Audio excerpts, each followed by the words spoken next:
അനന്തമാം ദുരന്തമായിരുന്നു ജാതി ചിന്തകൾ.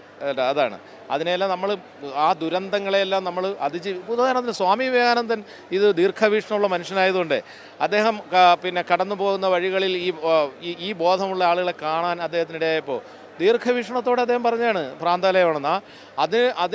അതിനെ നമുക്ക് ശ്രീനാരായണ ഗുരുദേവനും ചട്ടമ്പി സ്വാമികൾക്കും കുമാരനാശാനും ചങ്ങമ്പുഴയ്ക്കും ഒക്കെ കൂടെ ചേർന്ന് അതിനെ അടിച്ചൊതുക്കുകയാണ് ചെയ്തത്. പക്ഷേ ആ ഒരു സാംസ്കാരിക ആരോഗ്യം സമൂഹത്തിന് കുറഞ്ഞു വരുമ്പോൾ ആ പഴയ സ്ഥാനങ്ങൾ തിരിച്ചു വരും. അപ്പോൾ ഇത്തരം ആളുകൾക്ക് വലിയ മേൽക്കൈ കിട്ടും.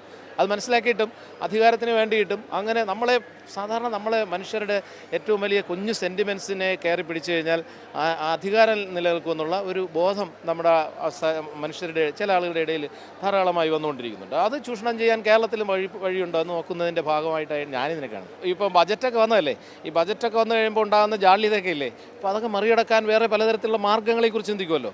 അപ്പം പല അർത്ഥത്തിലുള്ള ചർച്ചകൾ അഴിച്ചുവിടുമല്ലോ. അപ്പോൾ നമ്മുടെ ഉള്ളിലെ നിലവാരം അനുസരിച്ചുള്ള സെൻറ്റിമെൻസിനെ ഉയർത്തിക്കൊണ്ടുവരും. അപ്പോൾ ആ അർത്ഥത്തിലൊരു ഉയർത്തിക്കൊണ്ടൊരു വരകരലായിട്ടാണ് ഞാനിതിനെ കാണാനാഗ്രഹിക്കുന്നത്.